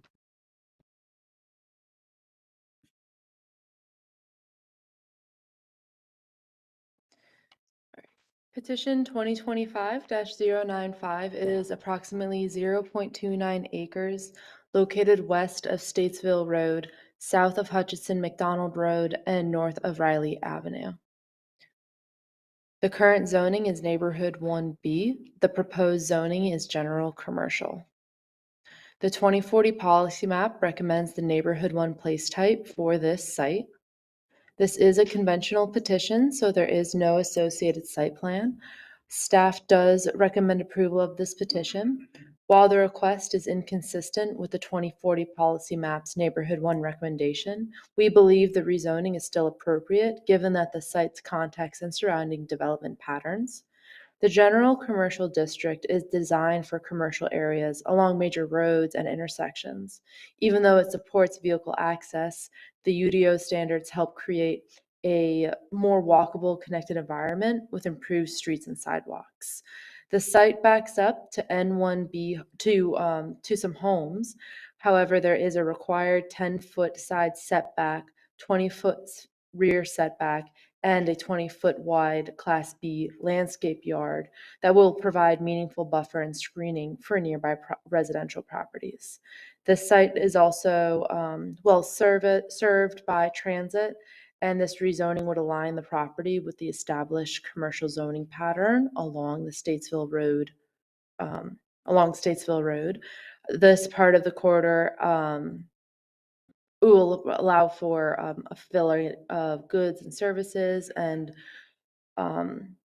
while the site itself is small at 0.26 acres, it will contribute to the broader commercial place type area to the east and help reach the preferred 10-acre minimum for that designation.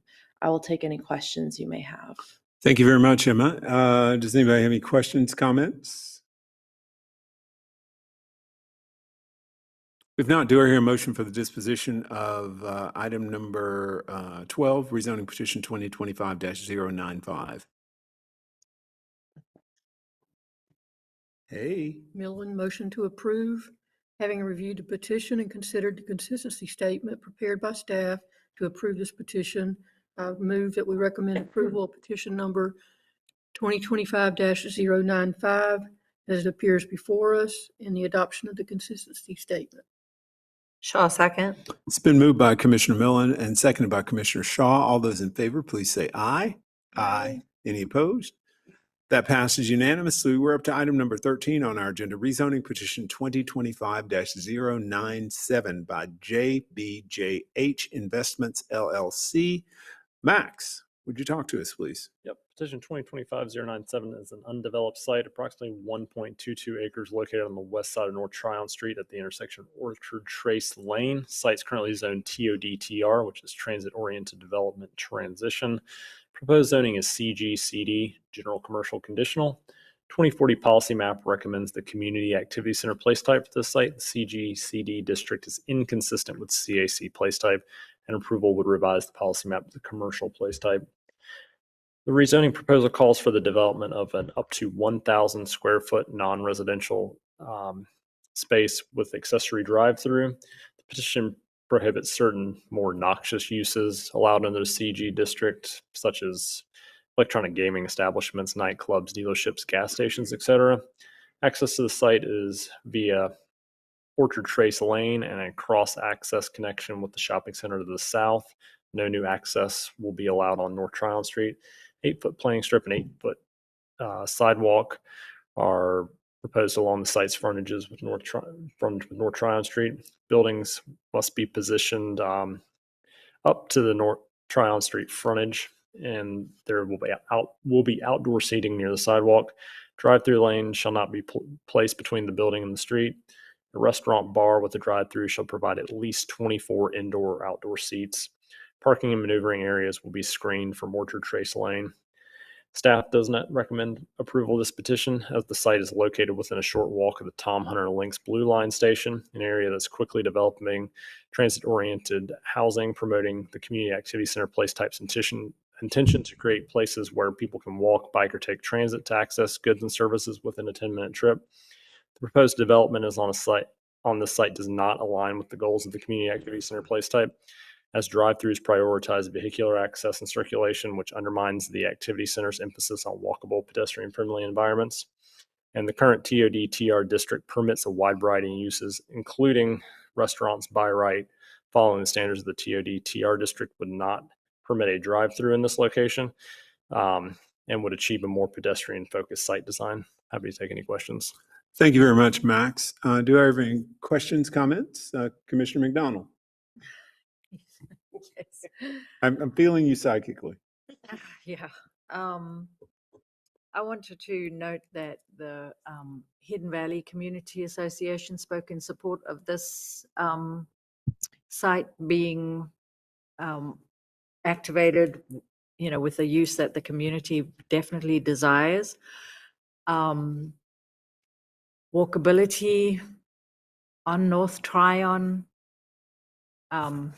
I understand it's close to a rail station, but it is not the most desirable walkable location. There's a huge community that is very much within walking distance, doesn't even need to get on to North Tryon to make use of this new coffee shop. I believe it's going to be a coffee shop. So I would be in support of this use. I'm not opposed to the drive-through, just given that that is the nature of the way things are right now. A lot of people will still be driving to this location, and having a parking lot and a drive-through is kind of, it's not that much infrastructure that couldn't adapt in the future as this maybe becomes much more walkable or much more comfortable, pleasant, walkable environment. So I would be in support of this as a community benefit for sure. Something that the community has been asking for generally. Thank you. Anybody else got any comments? Gaston? Commissioner Gaston. Yes, definitely. I've talked to the Hidden Valley Community Association, some of the members there, and definitely something that is needed and necessary. They don't have this type of amenity in that area. And so this would be something that could be the catalyst to bring some other type of amenities there to the area that'll be beneficial other than the fish game places and all that kind of negative stuff. So I'm fully in support of this. Anybody else got anything? Commissioner Millen. I'm in agreement with Commissioner McDonald and Gaston after speaking with Hidden Valley and their great needs there for a positive uplifting. I totally agree with this petition. Anybody else? Measured the distance on Google Earth. It is 995 feet from the parcel to the rail station. Roughly 3 football fields. This issue has come up with us before, and of the notion that we've developed this thing called transit-oriented development, and we've invested in all this infrastructure, and to not be car-centric. And the question is, how long will we continue to put car-centric things right next to the infrastructure that is supposed to help us not be so car-centric? And as I've argued myself around this point on a number of occasions. When do we stop?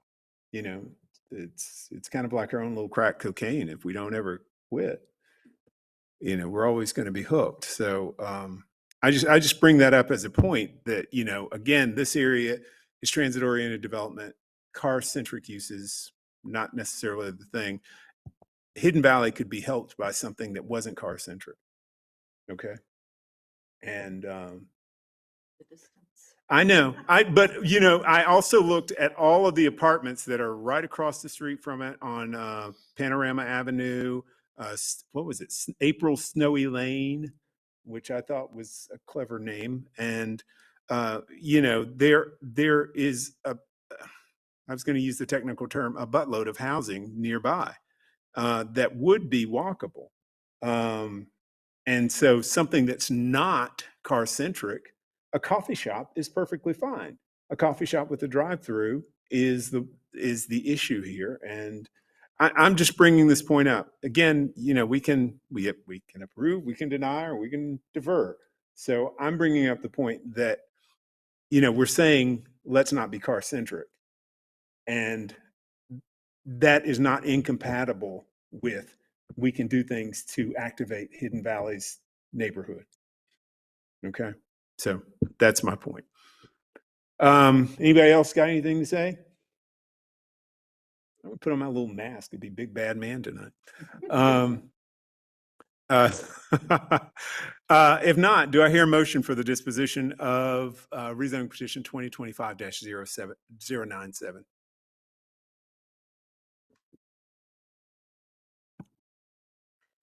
McDonald, motion to approve. The petition is found to be inconsistent with the 2040 policy map based on the information from the staff analysis and the public hearing.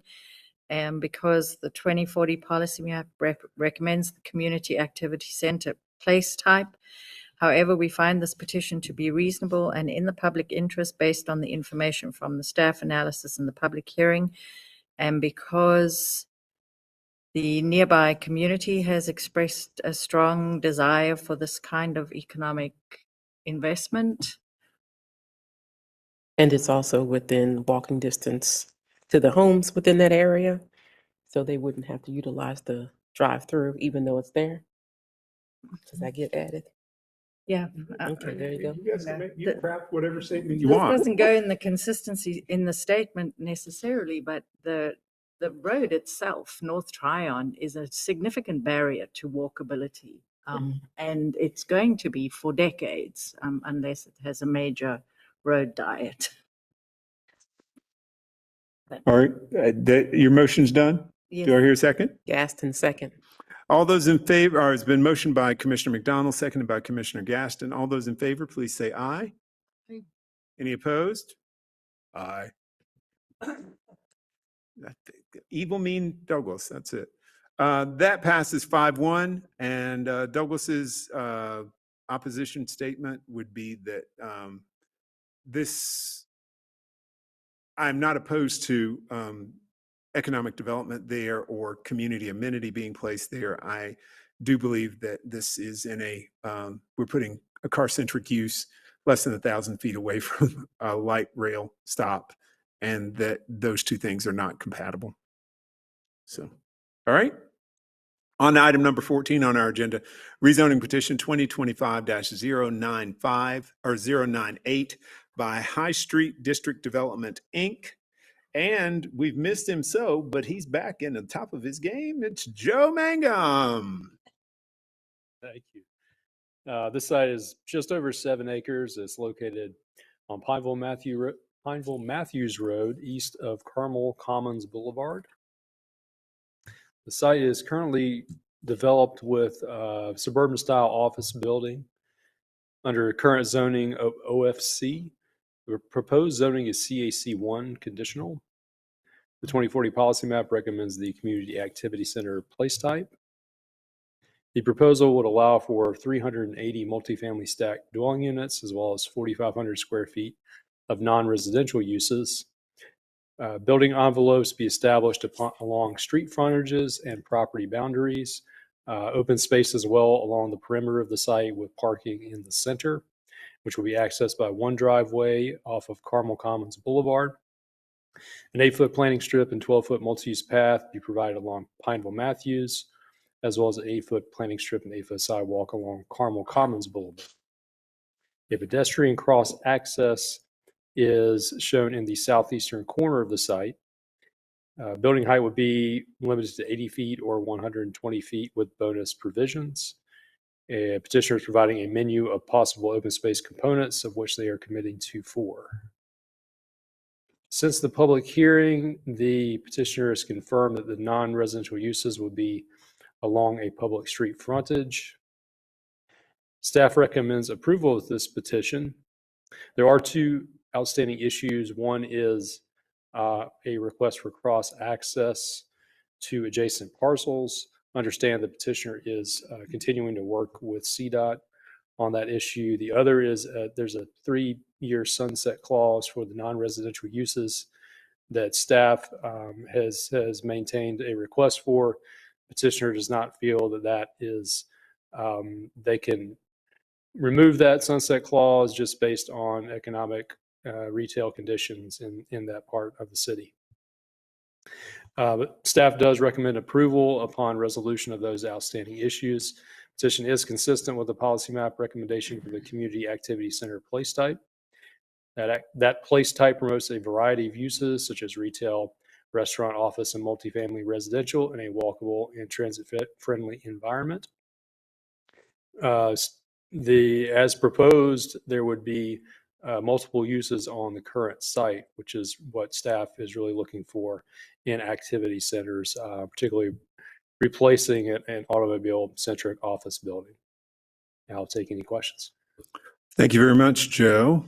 Does anybody have any questions or comments on this particular one?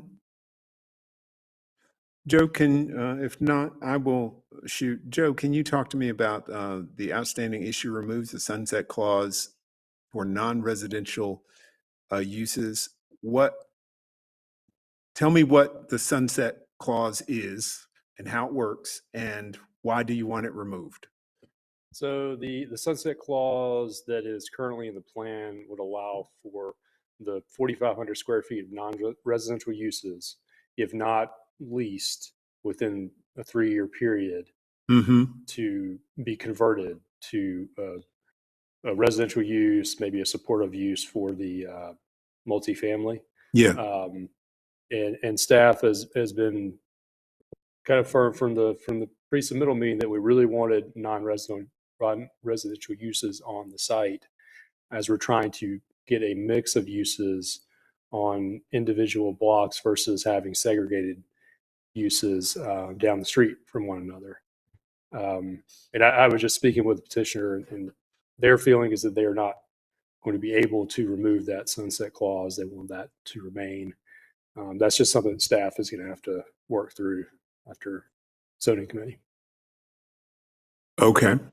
But you guys are recommending approval with the working out this outstanding issue, correct? Yeah, and I think we will get to a place of resolving this issue. I've talked with the petitioner's agent recently, and I think they have some ideas in the works to how to work out the conditions of it, even if it's extending out the sunset clause. We've seen on other plans a longer period than 3 years. I think 3 years just for us seems really, really short. That's not giving a lot of time for that space to be leased out. So we're willing to have a conversation as to whether or not that could even be increased a little bit, and we'll reconsider from there. But as Joe mentioned, it's still a desire to have that true mix of uses to achieve an activity center on that site, but understand the constraints that they're working with as well. Is there the notion that you could have other constraints or conditions besides a time-related constraint?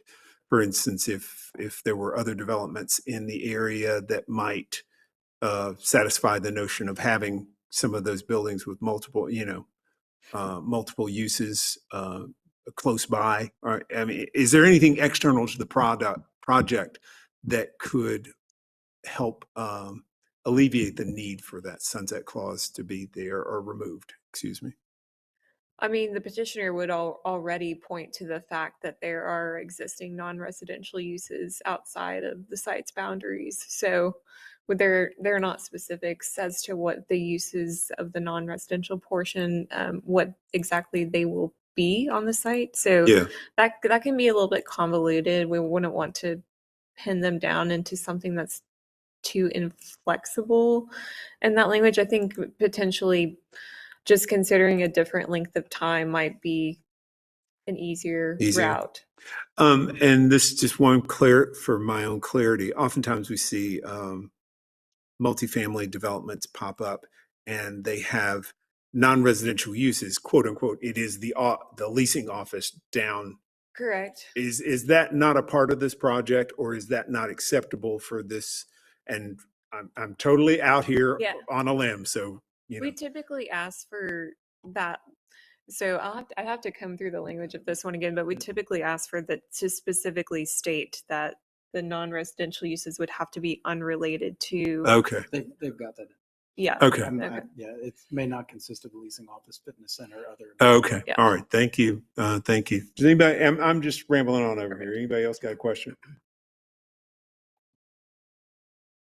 The state.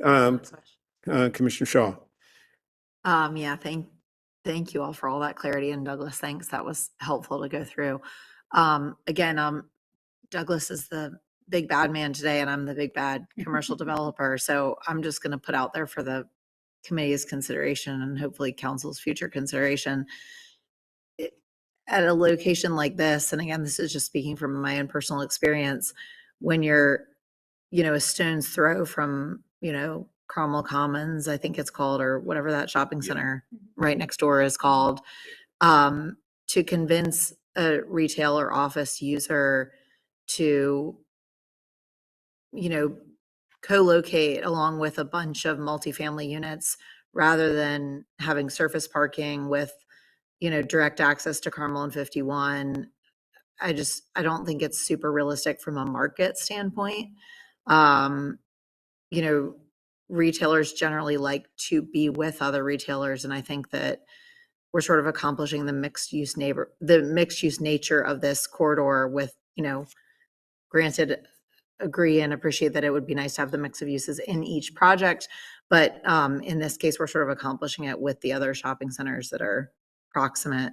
And just having lived it, I would expect, you know, a retail or an office use, which I'm assuming are sort of the two uses we're discussing, would be an uphill battle for this developer. And so it's sort of condemning them to, you know, to vacancy, which is ultimately loss of value.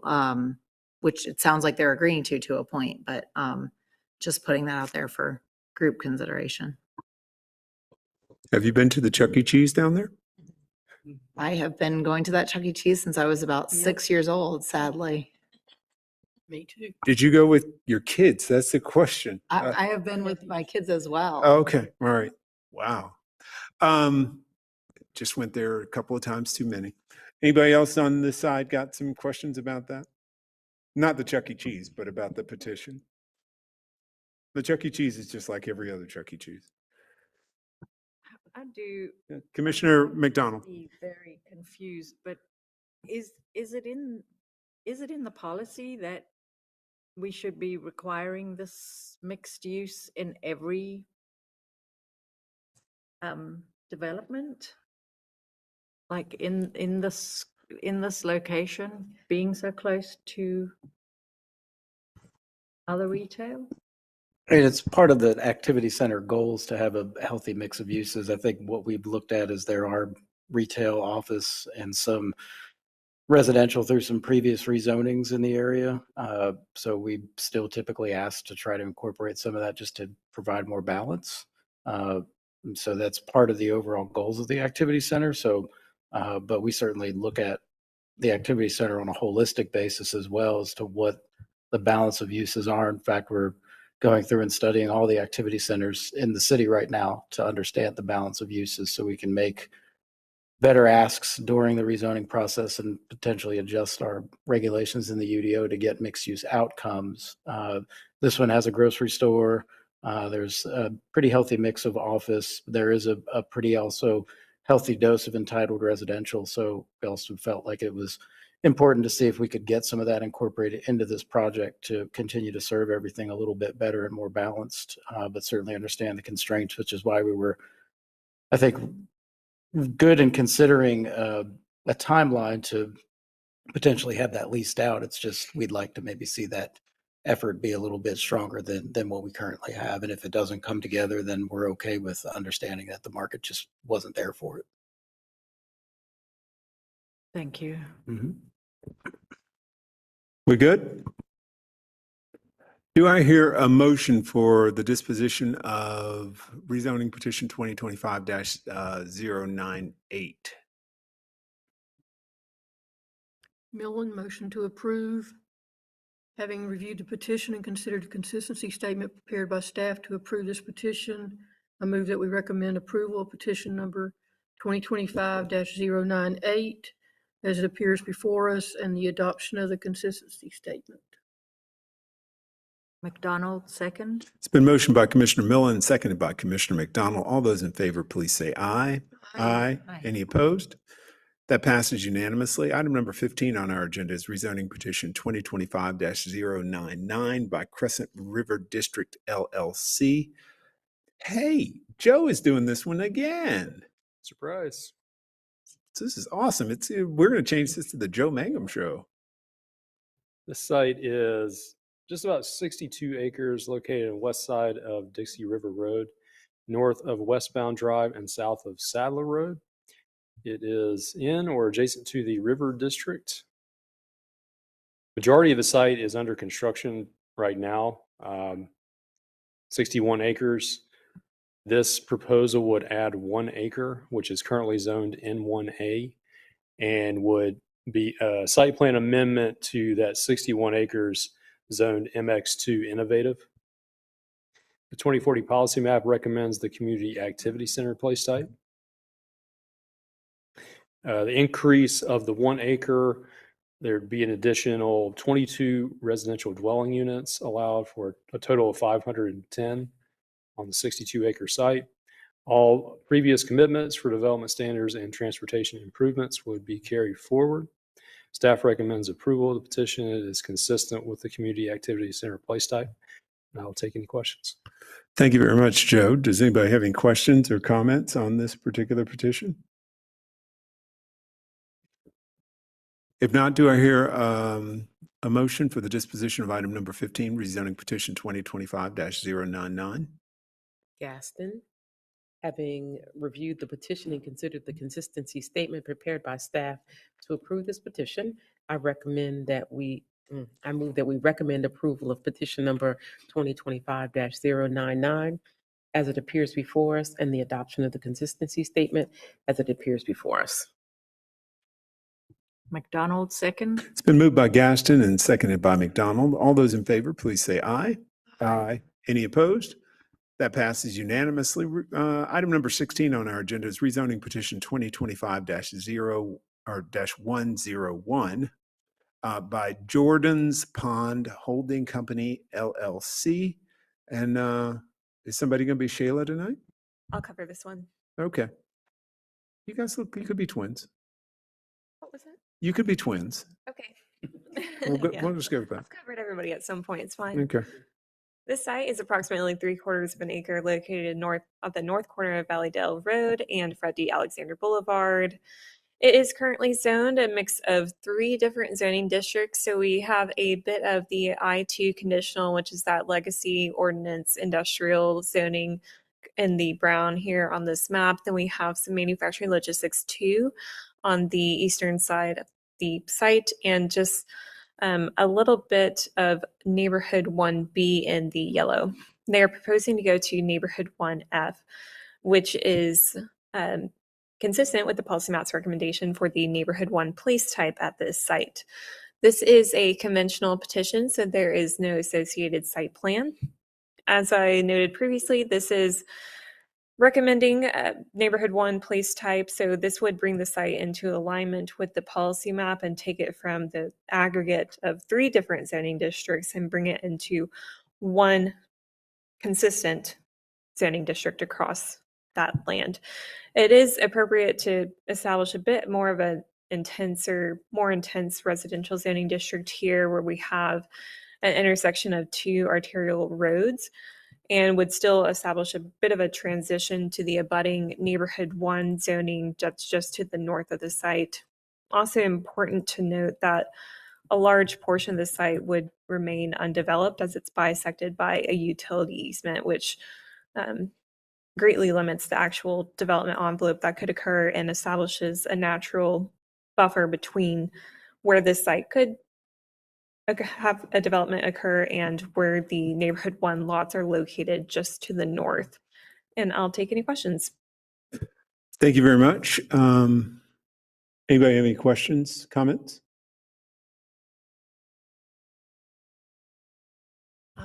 McDonald, I'm curious, and I'm sorry, I probably should have looked this up better, but what would be allowed in N1F on this? It's just 3/4 of an acre site? Right. So neighborhood 1F allows for all of the neighborhood 1 uses that you would typically see, in addition to a couple of others. So you have single family, duplexes, triplexes, but it also allows for quadruplexes and multi-dwelling developments. Multi-dwelling developments aren't allowed in any other zoning district unless it's a cottage court overlay, for example. But multi-dwelling developments can occur in N1F, and that's typically what you would see in an N1F development pattern. It's kind of a transition between N1 and a more intense neighborhood 2, whereas in neighborhood 2A, you might see a similar configuration of multi-dwelling developments in a townhome style. It might be oriented around a private street network, and neighborhood 1F, you still have to have your lots abutting public streets, and you can have no more than 2 principal structures on a lot. So that kind of tapers down your overall intensity that you would see and bridges the gap between what you might see possible in a neighborhood 1 district and what you see accomplished in the neighborhood 2A districts that we see most oftenly used for, townhome developments. Thank you. Anyone else have any comments? I don't know that we've seen an N1.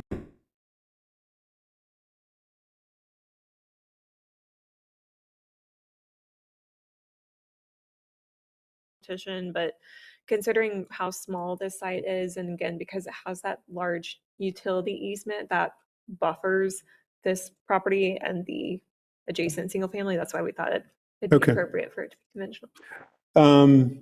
Do I hear a motion for the disposition of item number 16 on our agenda, rezoning petition 2025-101?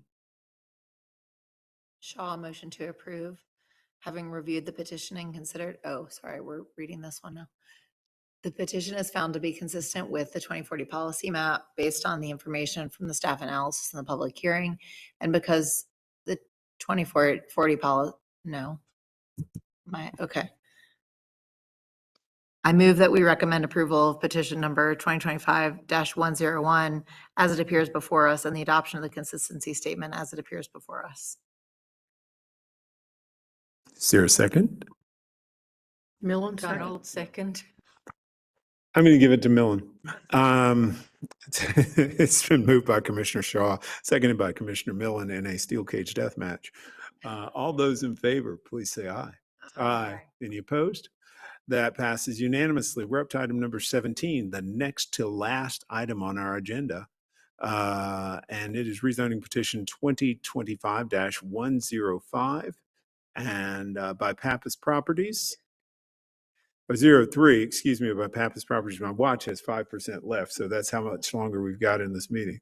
Max, would you take us through this, please? Yep, petition 2025-103 is a proposed site plan amendment for an undeveloped parcel, approximately 11.78 acres, and located within the Riverbend development east of Smith Farm Road near the intersection of Brookshire Boulevard. The site is currently zoned CC Commercial Center. Proposed zoning is CCSPA, Commercial Center Site Plan Amendment. 2040 policy map recommends the Community Activity Center place type for the site, and the CC district is consistent with the CAC place type. A little background: 2016, the 11.78 acre subject site, which is part of the Riverbend Village development, was rezoned to CC to allow the development of 200-room hotel, 9,000 square feet of mixed use / retail, and 60,000 square feet of entertainment space. The plan has undergone several subsequent administrative amendments, and the subject site currently permits a 200-room hotel, 69,000 square feet of retail, EDE, general medical office, and up to 15,000 square feet of medical office, potentially transferred from development area E of the Riverbend development. The rezoning proposal calls for the elimination of the 200-room hotel use, proposes to increase the permitted square footage of general and medical office, retail, EDE, bank, personal services, childcare center, etc., from 69,000 square feet up to 130,900 square feet. The 130,000 square feet proposed includes approximately 110,000 square feet of medical office, 9,500 square feet of retail, including a freestanding bank with a drive-through, 10,000 square feet of potential medical office, retail or daycare, including that 15,000 square feet transferred from development area E.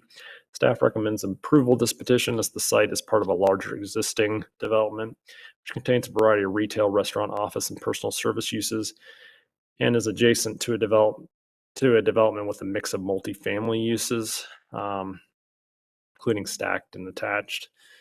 The Community Activity Center place type supports the development of office, medical, retail, financial institution uses as they provide essential goods and services to nearby residents. The site is served by transit. I'm happy to take any questions. Thank you very much, Max. Does anybody have any questions, comments on this particular petition? If not, do I hear a motion for the disposition of item number 17 on our agenda, rezoning petition 2025-103? Make a motion to approve, thank you. Having reviewed the petition and considered the consistency statement prepared by staff to approve the petition, I move that we recommend approval of petition number 2025-103 as it appears before us and the adoption of the consistency statement as it appears before us. McDonald, second. It's been moved by Gaston and seconded by McDonald. All those in favor, please say aye. Aye. Any opposed? That passes unanimously, and we're on to our drumroll petition number 18, item number 18, rezoning petition 2025-105 by Zealous Empowering Nurturer. Michael? The site is approximately 1.18 acres located east of Prosperity Church Road, north of White Cascade Drive, and south of Caitlin Drive. It is currently zoned R8 MFCD, multifamily residential conditional. It was previously rezoned for a daycare center. The proposed zoning is a conventional neighborhood 1A. The policy map does recommend the neighborhood 1 place type. So the petition is consistent with the 2040 policy map recommendation for neighborhood 1. The site is designated again as a neighborhood 1 place type. The proposed zoning of M1A, of course, is consistent with the policy map recommendation. The site is presently zoned R8MF, which is a multifamily legacy zoning district that was conditionally rezoned in the 1990s to allow only a daycare use. The proposed zoning M1A, which represents a lower intensity single family zoning district consistent with the surrounding neighborhood. Single family detached homes are the primary use in this zoning district. Duplexes, triplexes, civic uses, and recreation and agricultural uses may be found in this zoning district.